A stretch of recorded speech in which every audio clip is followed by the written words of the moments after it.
Hello everyone, can you hear me? Great. Good afternoon everyone. Thank you very much for being here. Thank you very much to the Museum of Russian Culture of San Francisco for having me here today. My name is Sofya Anisimova. I am a recent graduate of a PhD program of the University of St Andrews in Scotland, United Kingdom, where I defended my PhD titled Russian Military Strategy and the Entente, the name that you can see now on the slide. And I'm currently working as a postdoctoral fellow at the University College Dublin, and I worked here in the museum last year in the archives on a slightly different topic, but still got introduced to this wonderful museum in the community, and having been invited here today gave me an opportunity to give back to the museum for all the help that they gave me last year. So thanks very much, Margarita, and thanks very much, everyone. So what I would like to talk to you today, I wrote a dissertation about, but it's quick. Sorry, this is better. So just kind of quick intro, right? So before we talk about military strategy, let's talk about term definitions. So what is military strategy? Basically, it is an answer to the question of how to win a war given by military professionals. So generals who lead armies and plan kind of the war conduct. It lies below the level of so-called grand strategy. So the answer to the question of why we're fighting the war, usually given by politicians and diplomats and people who use the war as an instrument to attain their goals. And it lies above the level of operations. So levels of campaign or levels of one theatre. So strategy, in my case military strategy, that I will be talking about today, is those plans of how to wage a war on a large scale. So on a scale of, in case of the First World War, scale of several fronts, several simultaneous events that were happening on the front, separated by thousands and thousands of kilometers. And what is the Entente? So just to remind to those of you who don't think about First World War every day, like I do, so that the Entente was one of the two major alliances who fought in the First World War. So the Entente and the Triple Alliance. The Entente included Great Britain initially, Great Britain, France, and Russia. So I was working on my thesis looking at how those powers were fighting together, how they were negotiating, the military professionals, how they were negotiating between themselves on how they're going to fight this war, how they're going to develop those plans. Because everybody at the time was, understanding that they're not fighting this war alone, they were fighting it together. So if you look here, actually, there is a very interesting exhibit here in the museum. There is a little kerchief there in the First World War section that shows all the allies of the First World War, the allies, the members of the Entente, so Belgium, France, Britain, Russia. So even the people at the lowest level, the general public, understood that this is the war that they're fighting with the allies. So my thesis is about how the generals try to think about fighting the war together rather than fighting it alone. So how does one study military strategy? It's that this is this analytical concept. How do we find it in the documents? And the thing is that those generals, the generals who sat in a general headquarters, in the case of Russia, general headquarters first in Baranovichi and then in Mogilov, so-called Stavka, they left an abundant document material that can be found in the archives, so unpublished, or published. So lots of those documents were published. In case of Russia, by the Bolsheviks, for instance, who declassified lots of that material as soon as the war was over. So already in 1917, they started to publish diplomatic correspondence, initially kind of to show that the evil nature of the imperialist war. But, well, now it's just very useful, when it's published and it's digitized, you should go online and read them. In case of French documents, for instance, and I was working lots with French documents, they were published as part of official histories of the Great War. So it was called Armée Française dans la Grande Guerre. It's just lots of documents from the French military archives that were published in the 1930s. But if we talk about unpublished documents, so those are two very interesting examples of kind of the historian's work.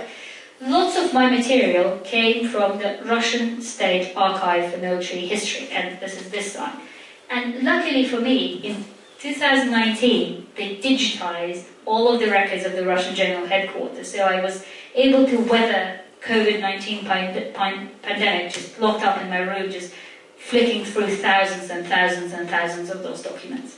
And another example here is the example of unpublished documents that sometimes are hard to trace. So this is a personal notebook of General Alexeyev, who I'll be talking about lots today because he's a big character in my research. It's his personal notebook that ended up in a museum, in the Russian State Museum of the Armed Forces, because when his relatives who lived in Argentina donated his personal archive to Russia, when people looked at it, okay, they said, we're going to put the documents in the Russian State Library, and we'll take the personal possessions and put them in a Russian Army Museum. But the thing is, the Army Museum is actually the Red Army Museum, so they didn't know what to do with it, and it's not on display. It's part of the collections that people rarely get to see. And they looked at the notebook and they said, okay, it's everything. So the man wrote down everything. So how much he tipped the waiter, how much he paid for his repair of his shirts, and he also was taking down notes on what he had to do as a chief of staff of the Russian General Headquarters at the time. So it's incredibly precious, but people rarely get to see it. So I pestered them for months, and they let me go and see it. And I secretly got to take pictures of it because in most of the Russian archives you're not allowed to take pictures, but this is his handwriting and his handbook right here. So in the course of 4 years I travelled to several archives in Russia, archives in France, archives here in the Hoover Centre in Stanford University, archives in the UK, National Archives in the UK, and my most precious and adventurous trip was to Serbia, but hopefully I'll get to talk about it a bit later, to track down some of the Russian immigrants who ended up in Serbia and people who worked in the Russian General Headquarters at the time. So that's how you study military strategy. You track down people's correspondence, personal diaries, official telegrams that were exchanged between headquarters, between France and Russia and Britain. And then in the end, I ended up having those very long spreadsheets with the pictures of the correspondence, so I can actually have, it's quite encompassing collection of correspondence that came from different archives, and that you can see what they were writing every day to each other. And I know that it's encompassing because the telegram blanks are numbered, so you can always see what's missing and try to find it and locate it either in the digitized collection or in the physical archive. So that's basically how you study military strategy. So those documents came from the correspondence between the Entente countries. So Entente countries here on the map are coloured in blue, and that actually kind of highlights the biggest problem that the coalition of the Entente had, and that's that it was separated by thousands of kilometers, and it was fighting on so-called outside lines. So, and it was very difficult. Well, Britain and France at least were fighting on one front. They were sharing the same front line, and they could, commanders of different armies could travel to each other's headquarters, and despite the British not speaking French very well, but they were still able to communicate, with each other. And what do you do with Russia? That's really hard to get to. And this is the map from the Times Literary Supplement in January 1915, showing the routes that were available for people to travel to Russia at the time during the Great War. So I will show you. So most of the people who, for instance, wanted to go from France, special envoys, let's take special envoys who's taking private personal correspondence to St. Petersburg from Paris, he will have to take a ferry to England, then travel all the way up north to the east coast of Scotland. That's where I spent the last 3 years at, and then take a boat to Norway or Sweden, and then either take the train on the Swedish coast and end up then through Finland, through Torneo, and through Finland, through, back in the day, Helsingfors, Helsinki now, and end up in Petrograd, or take the boat along the Norway coast all the way to the White Sea. But the problem with the White Sea, of course, it was frozen 6 months a year. So you either go and take the train, and it takes about a week, or sometimes about 10 days, and obviously the maritime communications are challenged by the German U-boats that are in the North Sea, kind of attacking the ships. The most famous catastrophes, HMS Hampshire and Lord Kitchener, the State Secretary for War, the British Trade Secretary for War, who travelled from Scapa Flow in May 1916, was hit by a U-boat and sank. So the British lost their State Secretary for War, who was trying to travel to Russia in 1916. So yes, that's the problem with physical communications. There used to be telegraph lines, but they were cut by the German U-boats at the beginning of the war. They were later restored, but this was not necessarily the most reliable way of communication, so sometimes the messages would get lost, and they also encrypted, so you had to have people who would encrypt them and decrypt them at both ends of the communication line. And what you see with those telegrams and correspondence, that they would sit there, so they would arrive maybe within several hours, so they will actually make it to Russia, but then they will sit on the decryptor's table for days because they just were so overwhelmed, they didn't have enough people to process it. So even the most relevant and the most kind of necessary information that was going through the telegrams would take days to reach the destination, to reach the person who had to read them. So that's the problem of kind of communicating during the wartime. But at the same time, think about that previously, Europe didn't see a coalition war until for about 100 years. So the last big coalition war in Europe was the war against Napoleon. So that was back when they didn't care about simultaneity of action because it was barely achievable with the technological means at the time. But now, you actually, within days, well, okay, days is long for now, like within the age of WhatsApp, but back in the day, that was remarkably quick. You could organize offensives at the same time. If you wanted to, you could try to to fight the war together rather than separately because you had technological means at the time. And it took a while for people to adjust to this notion of being able to think as a coalition rather than individual armies. And that's partially what my PhD is about. So the people who were in charge of those communications were special representatives.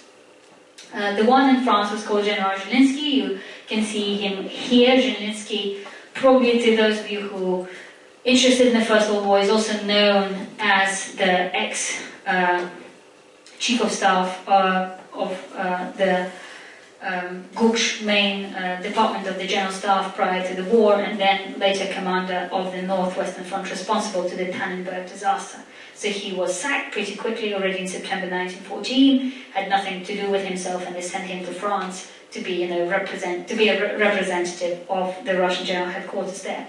Interestingly, Zhilinsky did a pretty solid job in terms of just kind of being they called him, in the memoirs, they called him a diplomatic starling, so the person that would train to repeat. People had pet starlings rather than pet parrots, right? So they're just someone who was trained to repeat the tune. So to repeat the tune that they taught him at the General Headquarters at the time, send him to France where he had to repeat what General Alexeyev asked him to repeat. So he was not a very pleasant man, but that task he actually fulfilled quite well. And here below you can see the representatives of the Allied countries in General Headquarters in Mogilov, already at the time when the Emperor took command of the Russian armies. Standing here is the General Henry Williams, the British representative.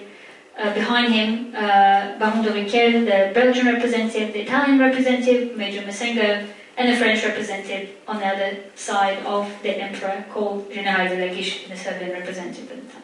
So there was the Allies in many ways were more interested in communicating with Russia than Russia was in communicating with the Allies. So they had their representatives in the Russian General Headquarters from the very beginning of the war, as soon as it started already in August 1914. At least the British and the French had their representatives, and Russia would take until October 1915 to actually send someone to France to have that. So they had to rely on kind of occasional communications, or they had a military agent there who was tasked with so many things he wasn't really thinking about strategic communication at the time. But that's just more about the challenges. So and the people who are at the center, so those are the people who are conveying messages. So I see them all the time on the telegram lines. But the people who were conceiving the strategy are here on this picture. So in Russia, the brain of the army was located at Stavka. Stavka, General Headquarters of the Russian Army, originally at Mogilov. The Supreme Commander of the Russian Army was Grand Duke Nikolai Nikolaevich. The sitting here next to the emperor, and standing behind him are, I will use that, General Yanushkevich, the chief of staff, and quartermaster general of the Russian headquarters, and in fact the master strategist of the Russian army in the first year of the First World War is General Danilov. His position for English speakers will be probably corresponding to Director of Military Operations, so the person who plans what's going to happen on the ground. And obviously that was not necessarily the most successful of commands, because in 1915 Russia suffered a major defeat at the hand of the German army and retreated inland, losing the territory of Poland that is now known historiographically as the Great Retreat. So after the Great Retreat, the command of the army was assumed by the emperor himself, Emperor Nicholas II, and the master strategist of Stavka became General Alexeyev. General Alexeyev here. So that's a quartermaster general, General Pustovoitenko, but he was more of a instrumental man rather than a man who conceived big plans. And it's interesting because when you work with, what's interesting when you work with general headquarters, you work with people and they have different personal relationship with each other. So that's why it was very important that, for instance, the Allied representatives speak Russian, because those of them who didn't, and they only spoke French, had trouble communicating with General Alexeyev, who read French but didn't speak French and really didn't like to have a translator present. So it's lots about personal communications. And this case, so with the master strategist in the first Stavka, so 1914, 1915, be a quartermaster general of Stavka, and the second Stavka being the chief of staff, highlights that in fact it's not the rank that defines who plans the operations, it's who was seen as the most competent person and who was, assertive enough to push his ideas through. And in the case of General Danilov, he was able to persuade. Yanushkevich was not really a big strategist. He was teaching administration in 1914 in the Academy of General Staff. So he was able to persuade Nikolai Nikolaevich to implement his plans. And with General Alexeyev, Nicholas II knew that he's not competent to lead an army of several million men. So he delegated to General Alexeyev quite kind of knowingly, so that was kind of a very knowing step. And he used to call General Alexeyev my cross-eyed friend. So in his, because General Alexeyev did have kind of cross-eyed situation, he would refer to him in his letters to the emperors as my cross-eyed friend, but knowing that actually he's very clever and he's the one who's making all the decisions. So this is just a map of the Great Retreat, and this is just an opportunity for me to talk briefly about the first Stavka, and actually the failures of the first Stavka. Because what's remarkable with Russia in the First World War, that's the army that begins the war as one of the major members of the Entente. So Britain begins as a small professional army who doesn't have lots of people on the ground, so it's sort of on the sideline. France is the major army, and Russia is the major army. The idea is to crush Germany from two fronts, make sure that the Germans don't move troops between the fronts. But that's what we see now. When you look at the documents and you actually see what negotiation was happening at the time, there wasn't much going on there. So there were official meetings happening between French and Russian general staffs every year. But what was happening there is that they were not talking through plans. They were saying, oh, we'll have that many troops, we'll have that many troops.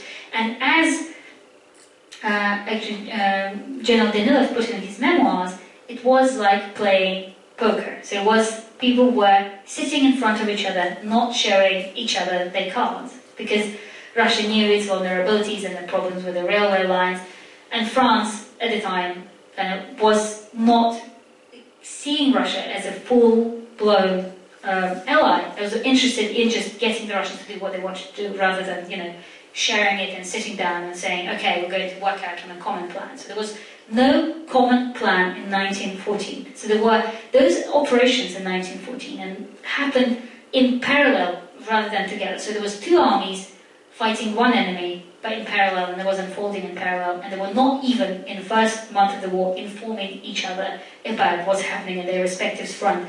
Famously, the French learned about the Battle of Tannenberg and the failure of the Russian Battle of Tannenberg from an intercepted German telegram. So the Russians didn't tell them. The same with the French. The French didn't tell them that they are retreating from the border in late August 1914. So that's kind of their work both ways. And that idea of this existence in parallel dominated the first year of the war, because Russia was confident enough that they would take on the Germans by themselves.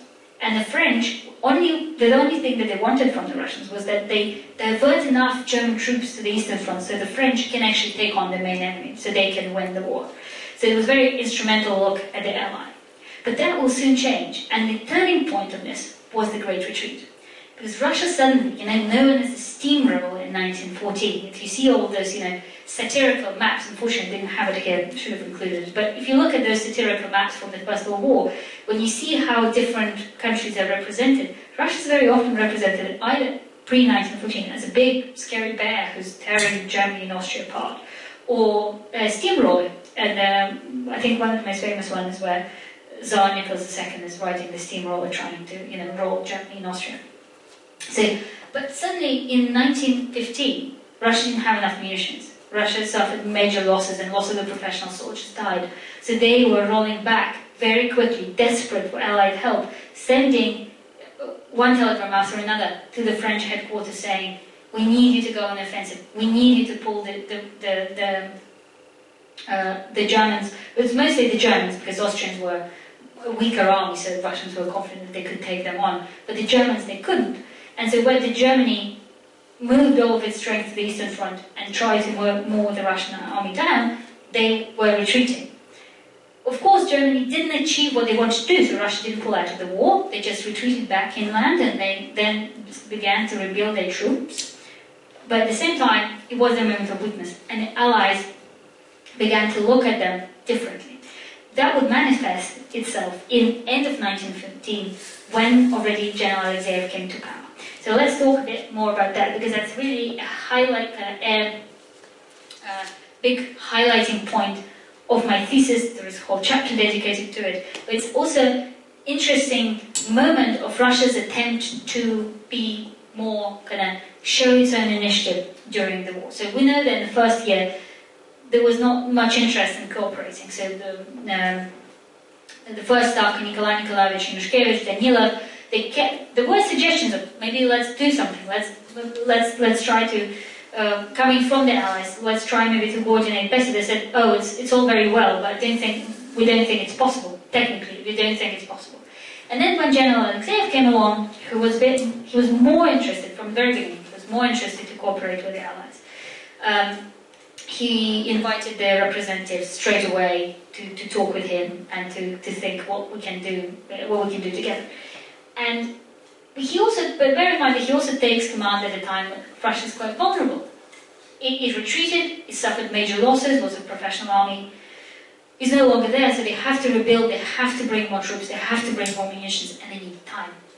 So what he suggests, knowing that there will be a major inter-allied conference, the first big inter-allied conference that would take place in December initially in November, but then eventually in December 1915 in France, in Chantilly, because that's also when the French realized, oh, we need to do something about Russia, we need to do something about coalition fighting together, and they took the initiatives and invited everyone to France. So rather than having it somewhere on a neutral ground or having it in Russia, they said, okay, they're going to come to the French headquarters. And General Alexeyev looks at it as an opportunity to suggest his own vision of the coalition strategy. So what he does, he writes so-called Alexeyev's project. It's quite well known in terms of what's in there, because he sent this telegram to the Italians, to the French, and to the British at the same time in early November 1915. So what he suggested, he said, because the Allies on the 5th of October 1915 landed in Salonika, so what happened, that Germans tried to put Russia out of the war, they failed, but then the Austrians decided to put Serbia out of the war, and they succeeded. So Serbia became quickly overrun, they retreated through the mountains here, so Serbia is here, it's already overrun, so they retreated over the mountains here to the Albanian coast, and then they were evacuated by the Allies to the Isle of Corfu. So, but to support the Serbs, the British and the French moved troops to Salonika, so to Salonika harbour, hoping to go up to Serbia and help the retreating Serbian troops. they came too late. They didn't have enough troops or reinforcement to save the Serbs. But now the Allies had this landing point on the Aegean Sea. They had this point in Salonika, and they thought of how to use it. And Alexander suggests, okay, how about we knock Austria-Hungary out? So how about the Allies move 400,000 troops to Salonika, and we'll move 400,000 troops to Galicia, right here at the border with Austria-Hungary. And then together, especially if we, providing that we get support of Romania, that was a very long shot, but anyway, that we'll go and crush Austria-Hungary. So we'll so-called, the Lloyd George used to put it, knock down the props from underneath Germany. Because what the Central Powers had, their great advantage was that they were all, Central Powers. They were all in the center. They were all. This map shows it quite well. You see, they're all in blue, and they're all interconnected. So you can move the troops quite quickly. You can move supplies quite quickly. So how about we cut them in half, in the middle, and we meet in the middle in Budapest. So this is the map that shows the direction of this. So, well, let's not go and talk about the details whether this was actually implemented. Because if you think about the terrain in Galicia, it's a mountainous terrain, it's Carpathian Mountains.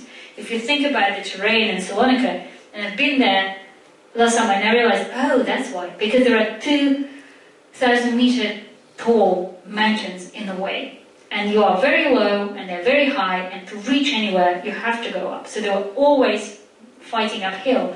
The French positions were about 2,700 meters up in the mountains. It's very difficult, so there was no way it's going to happen there. But the idea was still there, and the idea was quite progressive, because what he suggested a combined operation by the Allies, something that before was not really envisaged, because people, A, believe that it's not really technically possible, B, in case of the French, believe that they can win the war by themselves and they don't really need the Allies right now. And this was pretty much the first plan that was suggested this way. And that was quickly dismissed, because Joffre had his own ideas about what's going to happen, which was just, let's hammer the Germany down from the main front. So we'll go from the west, you guys will go from Poland, Italy will also help a little bit, so we'll try to hit them everywhere and all at once, and hope that it will rupture somewhere. So that was Joffre's plan. And so when he got the Alexei's plan, before the conference was actually took place, he thought, okay, we don't need it right now, it's going to, spoil the agenda. So they sent it back saying, no, it's not really implementable, and we already have a plan. So that never happened. And to be honest, Alexeyev understood Russian vulnerability there, so he didn't insist. But he was very adamant about Salonika, though. He made sure that Salonika remained the front until the end of the war, until he was in power, basically. But what's interesting about this project, and let me talk about it more, because it's quite exciting. If you talk about scientific discoveries in history, this is one of them. It's a teeny tiny one, but it's still one. So what happened is that this project exists in two forms.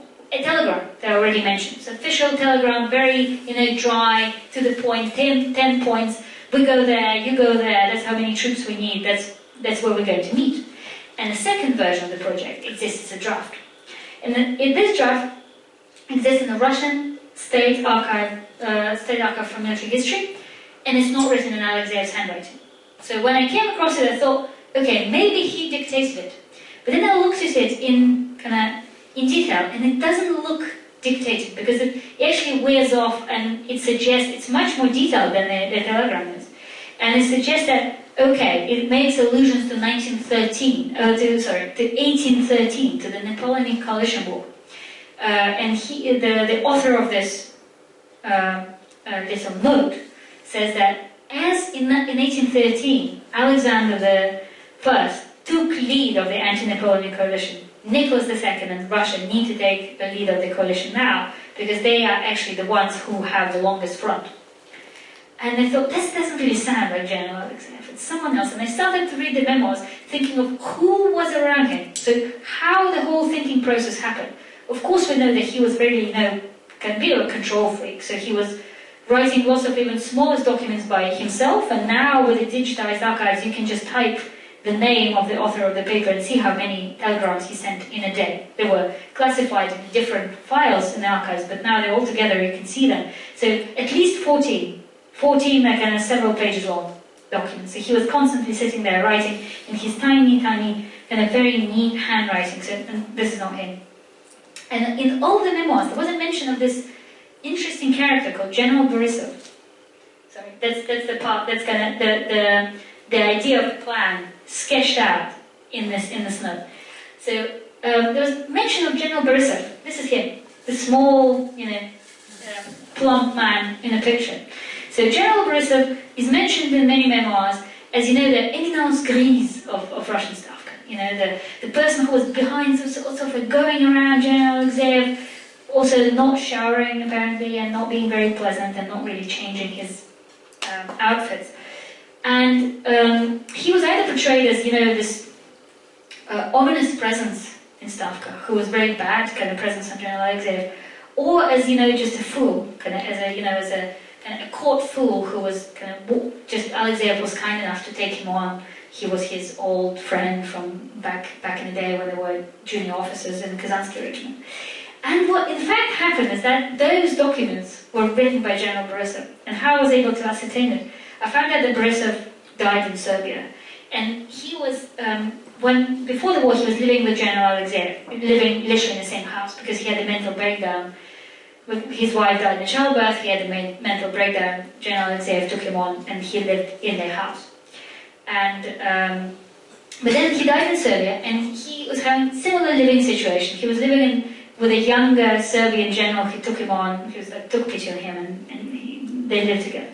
And the Serbian general, his archive is in the National Archive of Serbia. So I went to Serbia, and I went to the National Archive of Serbia and said, can I have a look at these documents? And there was a file with General Borisov's documents, where he wrote his autobiography as well, in his hand, in Serbian and in French and in Russian. So I was able to confirm that this is in fact his handwriting. And as I kept digging forward and forward, I figured out that lots of those drafts of different telegrams to the Allies were written by General Borisov.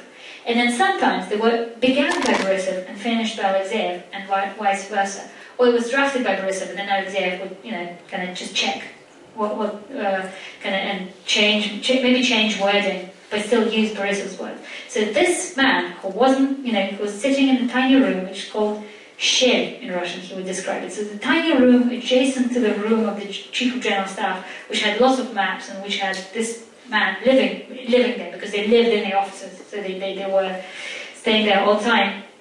So he is the one who was, in fact, in that period, crucial period of 1915, 1916, was in charge of the Russian military strategy. And he was, and it explains the Napoleonic references as well, because he was a scholar of Napoleon, obsessed with Napoleon. The man was obsessed. He's a graphomaniac, lots of his legacy is his thoughts about Napoleon correspondence, and he described himself as Bachelor d'Alba. That's one of the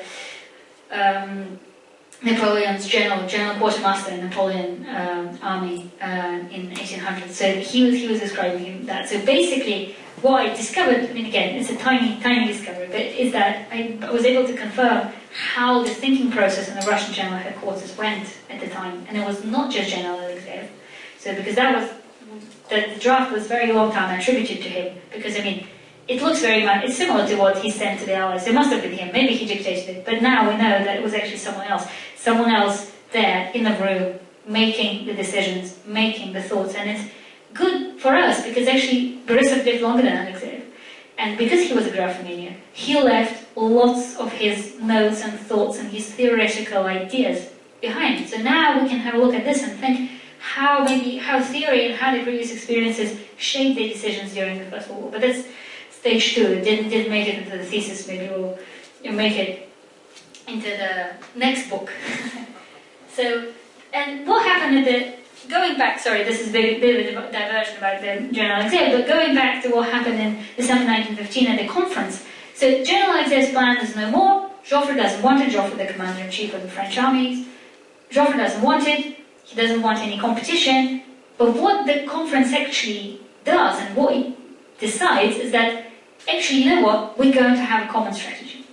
We're going to have a united strategy, not on Salonika front, but on the main fronts. And Russia, in form of General Zhilinsky, there you can see it here. So this is General Joffre, this is Sir John French, and this is General Zhilinsky there, the grumpy man. And so General Zhilinsky accepts it. And he's the one who pushes forward the clauses saying that if someone is attacked, all the other allies need to come to the rescue. Or if someone goes on the attack, all the allies need to support it. So, and the baseline is, and that's something that Alexeyev told him to do, is that none of the allies will attack or defend on their own. So what happened at the Great Retreat should not happen again. It will, but theoretically, there's lots of the strategies about unrealized plans, in fact. So that's what the conference kind of agrees on, and that's a win for Russia. Because despite that the plan was never accepted, common strategy was achieved. And that idea of common strategy came, and that's what what I'm trying to highlight here today as well, that it came not from the point of strength, but from the point of great vulnerability. It looks like Russia's trying to take the lead, we're going to suggest our own strategy, we're going to, try to make sure that Russia leads the coalition, but General Alexeyev actually took those words out about Russia's taking the lead in the coalition. He just kind of suggested the plan and that's it. But it's because they realized they can't take the German army and the Austrian army alone. They already tried to do it, they failed. They failed in 1914, they failed in 1915 quite spectacularly, so now we need to make sure that we're fighting together. And another thing that Alexeyev had in mind, not sure I have it here on the slides, but he was writing to his wife in 1915, saying that he's facing two enemies, external one and internal one. Because despite, there is a big talk about, there is lots of debate about whether the people at the time saw coming of the revolution. And I think the best mention that I saw, it was actually in the memoirs of one of the junior officers in Stavka who was saying, well, nobody saw exactly what's going to happen, but you feel it like you feel the thunderstorm coming. If you see the clouds on the horizon, you probably know that the thunderstorm was coming. So that's what people were feeling in 1915, 1916. And that's why General Alexeyev said that he's facing two enemies, because he was not necessarily racing against the German army, he was racing against the collapse at home that was, again, made clear in 1915 after the Great Retreat. That's why that's the breaking point. And for him, and in 1917, it's made even more clear when they think that what's going to happen first. Is it going to be the collapse at home and then the Germans are going to overrun us? Or is it the Germans are going to overrun us and then there will be a collapse at home and Russia will be no more? And in this respect, General Alexeyev remained loyal to Russia rather than to the emperor. So that's a big, because now General Alexeyev, I didn't dwell on it lots in the thesis. It sort of kind of comes in passing because it's not necessarily pertinent to his thinking. But in 1917, obviously, it's well known that General Alexeyev recommended for the emperor to abdicate.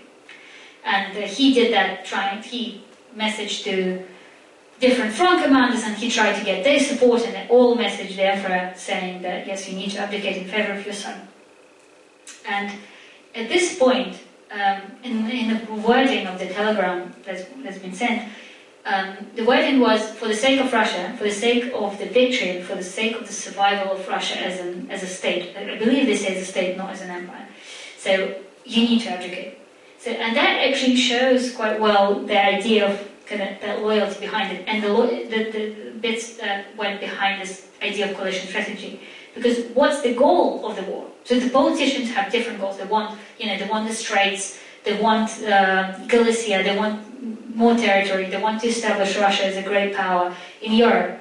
That's what kind of the diplomats, the politicians who were thinking about grand strategy were thinking. What people on the ground, people who were working on military strategy were thinking, okay, right now we don't really have the resources to capture the Straits. We don't have the resources to withstand this pressure from the enemy. So what do we need to do? We need to survive as a state. We need to survive as long as we can.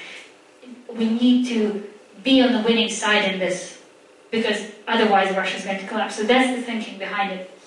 And that's why vulnerability is more important than the great, actually the power structure. And that's what the thesis is about. I'm sorry I wasn't looking at the time, but I'm quite happy to finish here, because here is a bit more about the, because the idea of common strategy also applied to the Turkish front, but I'm not going to go there. Well, I'm just going to briefly conclude. So, what the thesis is finished in February 1917, mostly because in the UK we have word limits, and the chapter on provisional government didn't make it into the thesis, but it's going to make it into the book because the thesis is currently being reworked to be published as a book. And but what we see in this is that actually, first of all, the generals were much more clever than we give them credit for. So lots of the thinking, actually on the Western Front as well, but on the Russian Front as well. Oh no, the generals were quite incompetent. They didn't see what's coming. They didn't see what the revolution is coming. They, the biggest example of this is obviously General Samsonov and General Rennenkampf. They went and got battered by the German army in August 1914. But not all of them were like that. So there were actually a bunch of quite clever generals, and General Zaev was one of them. There was obviously Brusilov and the generals of the South-Western Front that later got promoted and later became the leaders of the Russian Civil War on the side of the White Armies. Some of them actually became, lots of general staff officers went and became the people who fought for the Red Army and the people who built the Red Army on the back of the experience of the First World War. So the generals were more competent than we think they are. That's idea number one. The idea number two is that this practice, because Russia was in a position, better than maybe other allies, to see the war from the multi-front perspective. Because they were fighting two enemies at once. So they were fighting both Austria-Hungary and Germany on a very large front.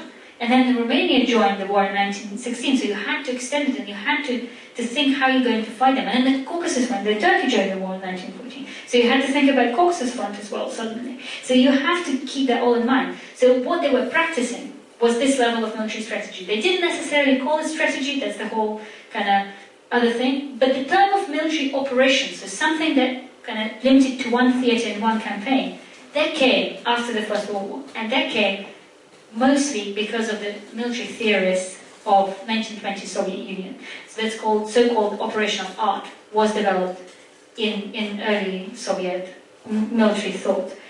And that's, I think, that's again, maybe a hot take, but I think that that's because Russia was practicing these different levels of war already in the First World War. Because of the sheer scale. So someone has to be responsible for the whole of the theatre of operation. Someone has to be responsible for the Caucasus Front. Someone has to be responsible for the Austro-Hungarian Front. And lower down, someone has to be responsible for this tiny section, a corps or an army. They were kind of thinking about what they're going to do in this particular 100 miles long front. And that's what kind of led to the separation of these levels of war that we see now, but what wasn't existing in 1914. And finally, the third is that we need to probably rethink Russian military performance in the First World War. Because it wasn't bad, it wasn't good, it fluctuated. And some of the decisions were good decisions, and some of the good decisions never got implemented, or really were kind of turned inside out in the process of implementation. So by looking at the functioning of the general headquarters, we can think about what we can learn if we look at the functioning of the front headquarters. What we think about if we go down, and maybe if we go down kind of to the different levels of command, we will see where it broke. So of course it broke because of the revolution, it broke because of the social structure of the country. It was already kind of problematic after the revolution of 1905. But when we think about the army, the problem is not in the generals, it's somewhere down the line, and we need to look more at it. And because the documents are obviously digitized, that gives us a great opportunity to do so. So obviously I can't do everything on my own. One day I will become, when I will grow up, I will probably have my own PhD students and I will be able to direct them to do it. But kind of that's the gist, and that's what my PhD is about, and that's what I wanted to share with you today. So thank you very much for coming. I will be happy to take questions.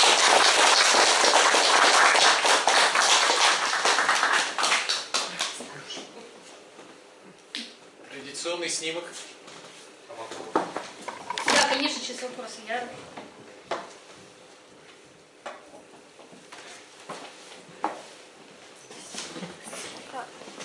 Что вы могли бы сказать о Кавказском фронте? У вас там мелькнуло. Да. I'm happy to. Okay, but if we go in there, so let's talk about the Caucasus Front a little bit, because this idea of let's have common strategy, let's not fight this alone, it's not working out, applied to the Caucasian Front as well. So what Alexeyev suggested, it wasn't actually his idea. There was this he was the lieutenant colonel in the Russian general staff called Korsun, who was a big expert. He was from the Cossacks from the Kars Oblast, and he was thinking lots about Caucasus, and he said, you know what, how about we do the same thing they want to do in the Balkans, but we apply it to the Ottoman Empire. So what they suggested is that Russia will go from Caucasus. Russia also had an expeditionary force in Iran at the time. And the British had expeditionary force in Mesopotamia, in Baghdad. Well, in April 1916 they were sieged in Kut, so they were in a bit of a pickle there. But Korsun suggested, and Alexei supported this, to land in Alexandretta. It's currently called Iskandarun, right here, there is a port. So they suggested that the Allies land here, the Russians go from the Caucasus, and they cut Ottoman Empire in half. It was based on a slightly false premises that the grain in the Ottoman Empire was not coming from Anatolia, but was coming from the fertile crescent. And they suggested it to the British, because the people who were fighting the Ottomans were the British. And the British actually contemplated a similar thing, landing in Alexandria in 1915. So they said, okay, we can't do it, it's physically impossible, we didn't have enough ships to do it. But what's again remarkable in comparing those two plans is that the Russians said, we need this as a part of the big coalition operations, and the British were thinking of landing in Alexandria to protect Egypt, to protect their own possessions, so very kind of nationally minded rather than coalition minded, to land in Alexandria to protect Egypt in the Suez Canal, because that was kind of in Kitchener's mind. He was always thinking that Egypt is threatened, and then if Egypt is threatened, we can't get to India. We'll have to go longer to get to India, to go to Australia, which was supplying lots of troops, Australia and New Zealand forces as well. So so that's the vision of the Caucasus Front. And what's interesting is the British eventually, in 1917, with General Robertson in command, they said, actually, it's not such a bad idea. Let's try to do it. And they tried to do it, only they didn't go from Alexandretta. They were going up the coast from Egypt to Palestine and from Baghdad. But Russian forces in Persia, in Iran, were already quite depleted, and they didn't have good supplies. They were able to fight for longer than probably people on the northern front, so in European parts of Russia, but the revolution eventually got them, and by August 1917 they were not a fighting force. But the British eventually accepted this plan, which is by the time they couldn't implement it. So that was the thinking behind the Caucasus Front, and behind this slide here. This is 1917. That's what was happening in 1917. And 1918 eventually. So that front became completely dominated by the British. And in 1917 actually, Alexei already kind of concedes everything to the British, so he releases the initiative. He says, I can't think about it right now. So you want to use our expedition force, use it, but you'll have to supply it yourself. So, yes? Two questions. What was the cause of the disaster at Brandenburg? What was Samsonov's role there? That's question one. Question two is, how close was Russia to total victory at the dawn of the revolution? Because I understand it was on the offensive and Austria was about to sue for peace. No, those are two excellent questions. Firstly, about Samsonov. So the thing is, there is always a role of a personal command. I think it was personally, I'm not necessarily an expert on Tannenberg, but from my personal view, it is lots of problem of communications, which were not very developed in 1914. So it gets better as we go on, but this crucial moment of communications between these two zones, when they go in different directions, was the moment when they lost it. So it's not only kind of lack of strategic thinking or lack of operational knowledge. It's the kind of lack of communications that what got them. But it's kind of personally, I think it's very interesting to see the decision making of those generals, because sometimes, and in case of Rennenkampf, it's more relevant than Samsonov, is that when they realize that the ship is going down, he's making certain decisions and certain telegrams to protect his reputation before the emperor, because there were certain generals that were court generals. They were very important. They had ties at the court, and they were kind of making their careers due to the ties to the imperial family. And from what I understand, Rennenkamp was one of those. So, and he, in a very crucial moment, he already knows that it's going to be very bad for him. So he's trying to protect his reputation. So the social class of generals is something that fascinates me. And I had a project that I thought I'm going to work as a postdoctoral researcher on, but with the current crisis and inaccessibility of the archives, because lots of that is in St. Petersburg as well, it's not feasible. But how they think, what social intellectual environment shaped them, by thinking about, for instance, Borisov, what they read, how they were taught, what their salary was, what was their motivation. That's something that generally I think is very, very interesting. And the second one is about whether Russia was on the brink of victory in 1917. I think militarily, so the problem is that we always speak that militarily Russia was not collapsing in 1917. It wasn't. And it was not collapsing until Order Number 1. So, and the revolution was shortly seen as a positive influence on the morale of the Russian troops, but then quickly turned in a different direction. But socially, Russia was not winning this war. It was taking the toll. Not necessarily the food production. So the food production was fine. Russia had supply issues to the big cities. But socially, the war was very unpopular. The imperial family was becoming incredibly unpopular. There is a brilliant book called «Трагическая эротика», «Образы императорской семьи» в годы первого народа Бориса Колоницкого. Отличная книжка. That shows that how during the war the popularity and the image of the imperial family went downhill. That's just a sad fact. So the truth that was happening at the time. So I think there was, with the social, even if there were not a revolution in February 1917, there probably would have been one later. So unless Russia was able to win it very quickly. So it was always, a balancing act. So that's very much the performance in 1917, late 1916, 1917 is a balancing act. So I'm not, the what ifs, obviously, there was a chance that it's not going to happen, but I think that chance was about 10%. So hopefully that answers the question. Yes, please. Was there any specific role dedicated to Russia during the Gallipoli offensive, or did the British hope to take it by themselves? Excellent question, actually. There was. So in 1915, what happened with Gallipoli? The British love this story. They say, Grand Duke Nicholas on the 2nd of January 1915 asked the British to Kitchener to help, and Kitchener, rallied very quickly and sent the troops to Gallipoli, in absolutely disastrous operation, because again, it's a very big hill in the middle of the sea, and you have to go up. So, and you have, machine guns on top, so it's very difficult to do that.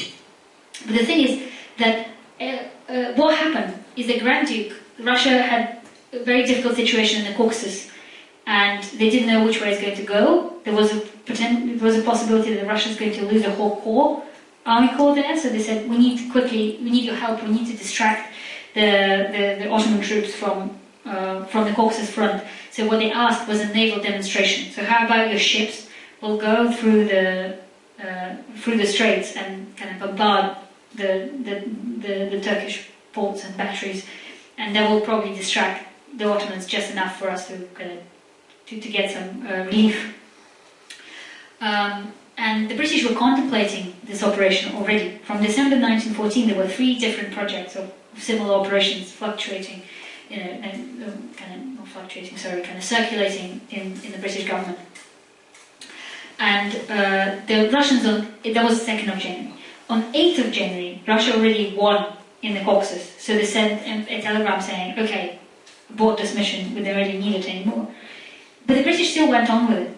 And they asked the Russians if they can come and probably land on the Bosphorus, so on the Black Sea side of the Bosphorus, strait. And at first, and the emperor was really excited about it because he really wanted to control the straits, and he was like a personal driver, a lot behind those plans. But he was also not unreasonable, because he knew when the naval forces came back and said, we actually don't have enough ships, we don't have enough transport to transfer enough troops to that bit of Bosphorus to land and control it, then the Stavka and the naval kind of command and they said to the emperor, who said, no, we can't do it. We physically can't do it. We don't have enough ships. And they said, yes, no, we're not going to do that. And what was eventually was limited to the bombardment of the Ottoman coast from the Black Sea. So that was the role of Russians in Gallipoli. The British were sort of like nursing this idea, so maybe the Russians are going to land. But by April 1917, it was already clear it's not going to happen. So they created the landing force. First, there was from the Caucasus, they created them in Batum, then they transported them to Crimea and to Odessa as well, where they were concentrating. And then the Great Retreat began, so the big offensive began in May, and that what later became joined the 7th Army and was thrown into the fight. So it was not happening. And by May 1917, the Russians sent a special mission to Gallipoli, and the mission came back saying, it's not going really well, it's going terribly, so maybe it's good that we're not there. So. Yes, please. So did Russia lose or gain land from World War One? When, like before World War One to after the revolution, when the Soviet Union was formed, did they gain or lose land? I will show you here. Look, so Russia gained land in 1914 and lost at the same time. So it's sort of like net zero thing. Because Russia gained land in 1914 here in Galicia. Captured bit of Austro-Hungarian territory with Lviv, now that's the town that's capital of, used to be capital of Galicia, Lemberg was called in German at the time. So they captured this, but they lost bits of territories here. And then, after the Great Retreat, they obviously lost a lot of land. They lost most of the Russian Poland. Here is the map. Because Russia controlled the central bit of Poland at the time. So they lost. That's the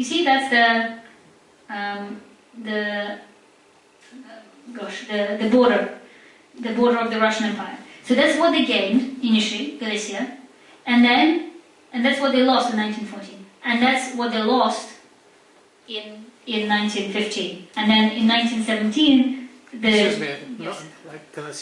can you show me the stick? Yes, sure. So that's Galicia. So that's the border, the Russo-Austrian border in 1914. Russia had a very successful attack in 1914 into Austrian territory, captured Galicia, created its own Galician general governorship, with a capital in Lemberg, in Lvov. And at the same time, they tried to invade East Prussia, were pushed out of there, and eventually lost a bit of land there. In 1914, in late 1914, early 1915, tried to go again into East Prussia, got beat out of there again.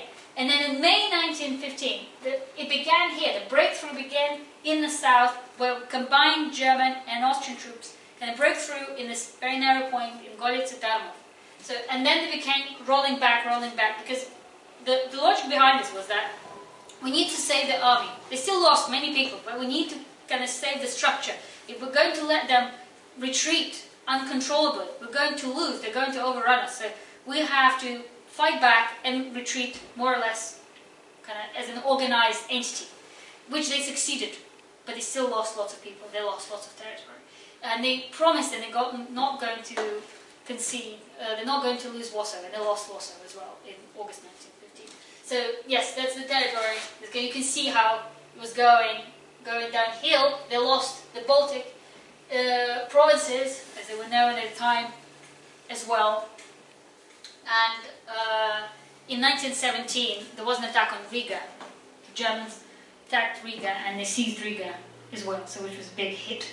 And then the thing is, the war for Russia didn't end in 1917. It's actually ended in 1918. The war action. We think of it, December 1917 was the period of, the armistice. There was an armistice on the Eastern Front. But that didn't last very long, because obviously the negotiations in Brest-Litovsk were going terribly, and the Bolsheviks didn't want to cede land to Germans. So the Germans said, okay, fine, we're going to attack you again. And there were no troops to defend us, so the Germans went all the way in Ukraine, all the way to Rostov in 1918. So that was a very long, very big offensive, but it wasn't really lots of battles happening there. Germans taking land. And they went to Pskov and almost to to Petrograd. So Russia lost a lot of land, and as the result of Brest-Litovsk, they lost land. But that obviously Brest-Litovsk got annulled, and the Bolsheviks were retaking this land in 1920. So they took almost. They didn't take Poland because the Bolsheviks lost in the Soviet-Polish War, but they took most of like European Russian possessions of the empire. Yes. There's an analogy here between the loss of Nixon's overthrow, and it was an overthrow. We lost the war in Vietnam because of similar situations, and we're unwilling to, so a group of people are still not able to comprehend the fact we lost in Vietnam because of the overwhelming opposition in the population. Yeah, it's really hard to fight a war that's not popular. It's really hard because you need to mobilize the troops. You need to have the soldiers. You need to have people going and fighting for you. And if you are a really unpopular ruler, or if this is a really unpopular war, or you have a bunch of people who go in and agitate against it, it's really difficult. So and lots of governments at the time were. Well, Russia was a bit of an exception because the war was not necessarily popular in France or Britain. And by 1917 there was lots of social movements as well, famously the mutinies in the French army in 1917. But it was not the same scale because, again, there was already one unpopular war that led to revolution in 1905.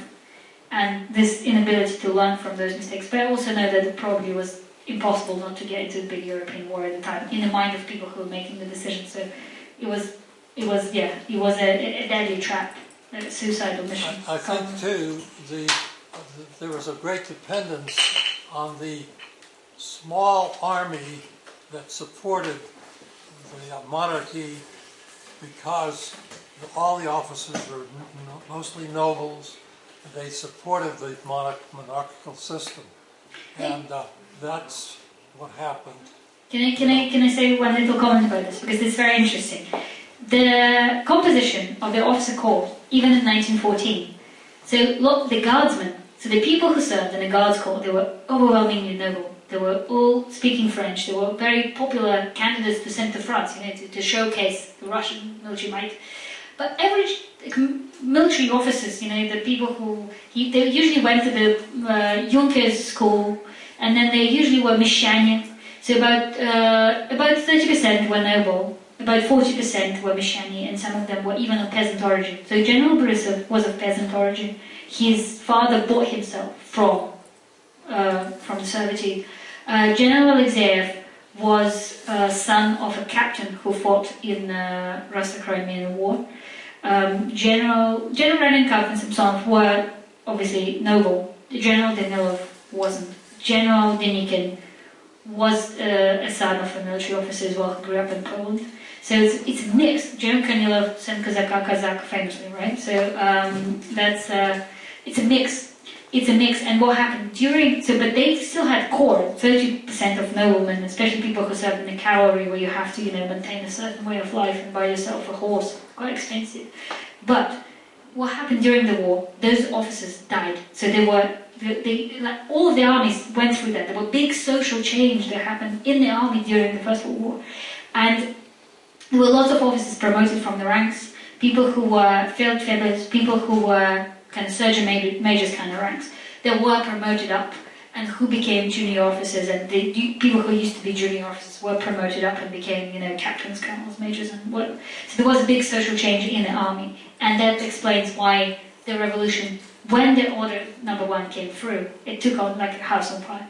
So that was falling apart quite quickly. So that's the thing, that the social composition from the army from 1914 was, by 1917, it wasn't the same army. Even the generals, even General Alexeyev. I tend to think, obviously, you work on one man for a very long time and you become somewhat attached. But I think he was a very perspicacious man. He was seeing things, and he was describing things which I think quite cleverly, quite astute. And he was saying that the army that, in 1917, he says, the army that I have now is not the same army that I began the war with. And that's, I think, is pretty There was accurate. also a division within the nobility. Yeah. Uradel were people who descended from Rurik. And Alexander Nevsky and so on. But the adel that was store-bought, so to speak, by wealth and had been important officials, mayors of Revel, mayors of other, Baltic places. They were always looked down upon as too hardworking, and they really weren't nobles. That was the feeling. Any other questions? No, I think this. Yes, please. That's really not a question, but you mentioned ammunition, the ammunition problem. That was a really major problem at least in the first 2 years. My great uncle Shurgin, he wrote extensively about that, and of course many people did. And it was quite amazing, right, that the question of ammunition was so ill managed. And in general, there was a great deal of ill management That's very, very true. That's the thing is that lots of what happened in other European powers, the production was centralized. So they went into mobilization rails, and Russia was delaying it until 1916. Get ammunition from Europe, etc. I mean, it was. Yeah. Anyway. No, thanks for that. Right. Sorry, I think we overrun time. Большое спасибо, Соне, я очень рада. София оказалась в Сан-Франциско буквально на 2-3 дня, да? Или на 5 дней? На 5 дней. И я попросила ее выступить у нас, потому что она работала в августе прошлого года, смотрела наши архивы, и я уже заметила, что она почти готова была к своей защите в декабре месяце, которая должна была состояться. Я очень рада, я думаю, что мы все довольны. Вот, пожалуйста, молодые ребята, помогите, вот, которые пришли, которые опоздали, которых мы ждали. Значит, обратите внимание, что опоздали 2 группы, и обе в зеленом. Как только вы увидите людей в зеленом, это которых мы ждали полчаса. Так что, пожалуйста, молодые ребята, помогите нам стулья поставить 1 на 1. Мы стулья унесем, поставим столы, и Катя Труш нам сегодня опять приготовила пирожки.